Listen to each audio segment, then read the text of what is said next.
मुद्दाम केलेलं नसतं, बरोबर? तुमच्या बाजूने बोलतो वगैरे म्हणा, हे मुद्दाम केलेलं नसतं. कोणतीही घरातली पाहुणी, ती आई असेल, बहीण असेल, मुलगी असेल, 2-2.5 तास वेळ घालून अतिशय कष्टाने जे जेवण बनवते ना, ते आपल्या घरात आलेले पाहुणे आणि आपल्या घरातले सगळे लोक पोटभर जेवावेत म्हणून, जेवू नयेत म्हणून 2-2.5 तास ते कष्ट केलेले नसतात. ही जाणीव जर आपण ठेवली ना, तर मला वाटतं कधीही आपण तक्रार करणार नाही. कारण तुमच्या लक्षात येईल की हे जे बनवलंय त्याच्या पाठीमागे 2-2.5 तासाचे कोणाचे तरी कष्ट आहेत. तक्रार करायची आणि ते 2-2.5 तास खाऊ नये म्हणून कष्ट करावे लागत नाही, खावे म्हणूनच कष्ट करावे लागतात, ते केलेले. ते भूषण लहान होता बिचारा, त्याने तोंडामध्ये घास घातला आणि त्याच्या लक्षात आलं की मीठ नाही. लहान मुलगा एकदम भुकेलेल्या वेळी मीठ नसलेलं अन्न मिळावं, तो जेवढा चिडायला पाहिजे तेवढा चिडला. वहिनी वहिनी मीठ नाही, मीठ नाही, मीठ वाढा, मीठ वाढा, मीठ वाढा, मीठ वाढा. आणि वहिनी तोपर्यंत दरवाजामध्ये गेलेली, त्याचा आरडाओरडा सुरू झालेला. तेवढ्याच दरवाजातले कोणतरी त्यांचं काम संपून त्या वहिनी परत आल्या आणि भूषणाचा इथे अगदी गलका सुरू झालेला, मीठ मीठ मीठ. वहिनी म्हणत, आणि वहिनीच्या डोक्यामध्ये यमुनेचा घाट होता. आणि अशा बायका एकत्र आल्या ना,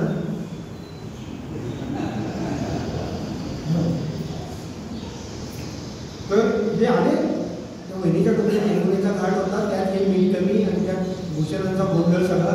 भूषण मीठ मीठ म्हणतोय आणि त्यावेळेसच वहिनी जवळ आल्या, म्हणाल्या मीठ कमवायची अक्कल नाही आणि थोडंसं मीठ कमी पडलं तर एवढा आरडाओरडा, 2 मिनिट थांबता येत, 2 मिनिट नाही म्हणाले, आता थोडा वेळ थांबता येत नाही का तुम्हाला? आणि तो भूषण चिडला. जेवत्या ताटावरून तो उठला आणि तडक बाहेर पडला. आणि वहिनी रागवलेली होती, प्रचंड टोकाला राग गेलेला होता. जातील कुठे? भूक लागले, येतीलच 5 मिनिटात परत, 10 मिनिटात परत, किंवा थोड्या वेळात घटका 2 घटकामध्ये परत येतीलच ना, कुठे जाणार आहे? भूषण गेला. दुपारची वेळ होती, दुपारी गेलेला हा मुलगा संध्याकाळ झाली तरी परतलाच नाही. आणि मग मात्र काळजी वाढायला लागली. आणि मग ते तीच गोष्ट सासऱ्यांना सांगितली, आपल्या पतिराजांना सांगितली की असं असं घडलं दुपारी. सासरे म्हणाले, मुलांना वळण लावण्यासाठी बोलावं, पण जेवत्या ताटावर नाही. नंतर आहेच ना, एवढंच बोलले. आणि ते शोधाशोध करायला गावभर गेले. गावातल्या लोकांना विचारायला सुरुवात झाली की आमचा भूषण पाहिला का, आमचा भूषण पाहिला का, आमचा भूषण पाहिला का. आता सगळे गावातले लोकही शोधायला निघाले, व्हिडिओ शूटिंग काढायला नाही, मदत करायला. तुम्हाला मध्ये मध्ये तुलना सांगतोय की आता एखादा तळमळत असेल तर दुसरा काय करत असतो, इथे यांचं दुःख आहे, यांचं नाही आहे, आपल्या सगळ्यांचं आहे म्हणून सगळेजण गावात इकडे तिकडे, कोण या बाजूला गेला, कोण या गल्लीमध्ये गेला, कोण इकडे गेला, कोण गावाच्या बाहेर कोणाला विचारत होता की भूषण कुठे दिसला का, तर भूषण कोणालाही दिसलेलं नाही, कोणी सांगायला पण तयार नाही. रात्र झाली आणि रात्र ती वैराची रात्र असावी तशी खायला उठली. आणि तो भूषण मात्र रात्रीच्या वेळी निघून कुठेतरी चालत चालत चालत जंगल ओलांडून दुसऱ्या गावामध्ये जाऊन पोहोचला होता. तो अशा गावामध्ये पोहोचला होता की जिथे त्याचे वडील आणि तिथे भाऊ तिथे जाऊन कविता म्हणतात.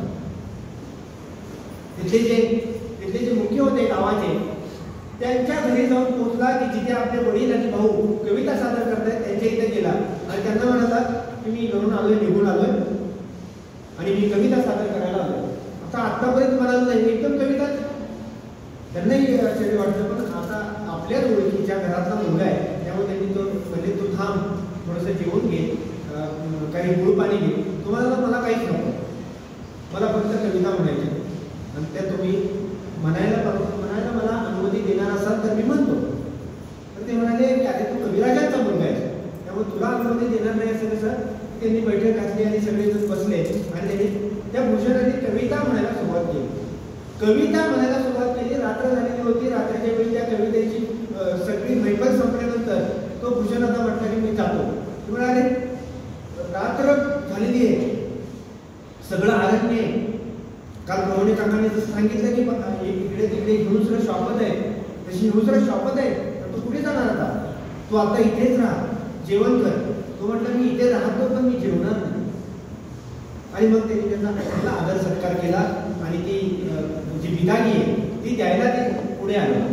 त्यावेळी म्हटलं की मला बिदागी नको, तुम्हाला द्यायचंच असेल ना तर मला मोठी पोती, त्यावेळेस आता 100 किलोचं पोत होतं त्यांना, तशी 4 मिठाणी भरलेली पोती द्या. काय मागून मागितलंय? मिठाणी भरलेली पोती? हो, मला मिठाणी भरलेली पोती एकतर खरेदी करून द्या, नाही तर मी खरेदी करतो. तर त्यांनी म्हटलं ठीक आहे, आता राहा, सकाळी आपण बघूयात. सकाळी त्यांनी बाजारामध्ये जाऊन 4 पोती मीठ बैलगाडीमध्ये भरलं आणि ती बैलगाडी आता परत गावाच्या दिशेने निघाली. गावाच्या दिशेने निघाली. भूषण त्या बैलगाडीच्या पुढे आणि ते बैलगाडी गाडीवान आणि पोती असलेली बैलगाडी पाठीमागे, ही सगळी वरात निघाली त्याच्या तिकमापूरला. आणि तिकमापूर गाव तर सगळं सैल बाहेर झालेलं होतं. दुसऱ्या दिवशी उजाडल्यापासून त्याचा शोध सुरू झाला. त्यावेळेस कोणीतरी ओरडत गावामध्ये गेलं की भूषण येतोय, भूषण येतोय, येतोय, इकडून येतोय. आणि सगळं गाव त्या रस्त्यावरती जमलं. अर्थात सासरे होते, भूषणाचे भाऊही होते आणि वहिनी एवढ्या सगळ्या ह्याच्यामध्ये आई आहे, आईचं काळीज आहे, त्यामुळे ती पुढे आलेली आहे. आणि त्यावेळेस ते भूषण जवळ आलेले एकदम पळत येऊन त्या वहिनीला मिठी मारली आणि त्या सगळ्या गावाच्या समोर एकदम म्हणाले, वहिनी तुम्ही म्हणाला होतात ना मीठ कमवायची अक्कल नाही, मीठ आणलं. वहिनीच्या डोळ्यातून अश्रूच्या धारा लागल्या. मी याच्याकरता का म्हणाले होते? तुम्ही मीठ विकत आणावं म्हणून मी म्हणाले नव्हते, पण तुम्ही काही कौतुक गाजवावं म्हणून म्हणाले होते. आणि तिथून पुढे मात्र भूषण छानपैकी कविता करायला लागला आणि ह्या कविता कुठेतरी सादर केल्या पाहिजे म्हणून त्या उत्तर भारतामध्येच चित्रकूट आपल्याला सगळ्यांना परिचय प्रभू रामचंद्रांच्या मुळे त्या चित्रकूटच्या आजूबाजूला हृदयराम सोळंकी नावाचा जो राजा होता त्याच्या दरबारामध्ये त्यांनी कविता सादर केली. अगदी थोडक्यात सांगतो. कविता सादर केल्यानंतर तो राजा कलावंतांचा, कलाकारांचा सन्मान करणारा तो राजा होता आणि त्याने तो इतका अत्यंत या कवितांवरती खुश झाला. चांगला असल्यावरती खुश होतोच ना आपण, वा म्हणण्याची आपल्याकडे परंपरा आहे, उत्स्फूर्त दाद देतोच ना आपण. त्या राजाने म्हणाला की वा कविराज वा, तुम्ही ज्या काही कविता सादर केल्या ना या दरबारामध्ये अनेक कवी येऊन गेले, अनेक कलाकार येऊन गेले, अनेकांनी आपली कला इथे सादर केली, पण तुमच्यासारखा कवी मी आजपर्यंत बघितला नाही. इतकी उत्तम कविता आणि इतक्या प्रतिभेने ओथंबलेल्या कविता मी आजपर्यंत पाहिल्या नाही. सगळा दरबारच नाही तर मी सुद्धा खुश झालेलो आहे. आणि तेवढ्या मोहरांनी भरलेलं त्या राजाने फक्त हात लावायचा असतो, जाता जाता रीती सांगतो की हात लावायचा आणि ते ताट त्या भूषणांपर्यंत ते पोहोचलं. बक्षिसी होती अर्थात सुमारे 10,000 मोहरा असाव्या आणि तो ते त्या भूषणांपर्यंत गेलं. आणि आपण नेहमी म्हणतो की बोलायला शिकवलं पाहिजे. आता अजय भाऊ पण इथे आणि तेही म्हणतात नेहमी, मला असं वाटतं बोलायला शिकवण्याची गरज नाही, काय बोलायचं नाही हे शिकवण्याची जास्त गरज आहे. त्या दरबारामध्ये तेच घडलं. एवढ्या मोहरा वगैरे इतकं कौतुक वगैरे केलं आणि ते सगळं ताट जातानाच तो कविराजाचं कौतुक इकडे एका बाजूला राजा करतोय आणि त्यावेळेस राजाच्या तोंडातून उद्गार बाहेर पडतायत, हे कविराज इतकी चांगली कविता तुम्ही सादर केल्या आणि तुमचा इतका सन्मान इथून पुढच्या काळामध्ये कोणत्याही दरबारामध्ये कधीही होणार नाही. त्यावेळेस लहान असेल ना तरीही प्रतिभेने एकदम ओथंबलेला तो कवी म्हणाला, कविराज भूषण म्हणाले, महाराज तारुण्य, संपत्ती आणि सौंदर्य याचा कधीही कुणी गर्व करू नये. त्या गोष्टी काळाबरोबर येतात आणि जातातही. पण तो राजा काही थांबायला तयार नव्हता. पण कविराज तुमची कविता इथे सादर झाल्यानंतर इतकी उत्स्फूर्त दाद देणारा आणि इतका तुमचा मोठा गौरव करणारा राजाही तुम्हाला कधी भेटणार नाही. तर पुन्हा एकदा कविभूषणांनी सांगितलं की महाराज मला असा राजा पुढच्या काळामध्ये भेटेलही. आणि परत तिसऱ्या वेळेस ज्यावेळेस ते महाराज म्हणाले की असा राजा तुला भेटणारच नाही, त्यावेळेस ताट तोपर्यंत त्या कविभूषणाच्या हातामध्ये पोहोचलेलं होतं आणि कविभूषणाने ते ताट हातामध्ये घेतलेलं. तर राजा, हे राजा ऐक, आपण म्हणता आहात ना इतक्या मोठ्या मोहरांनी भरलेला एक प्रकारचा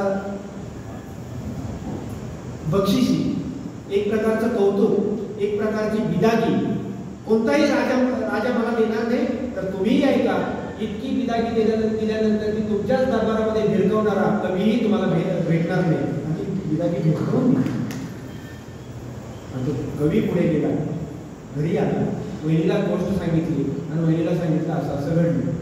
आई सगळं सांगितलं. तर चांगलं केलं. कवीने, कलाकाराने, प्रतिभावंतांनी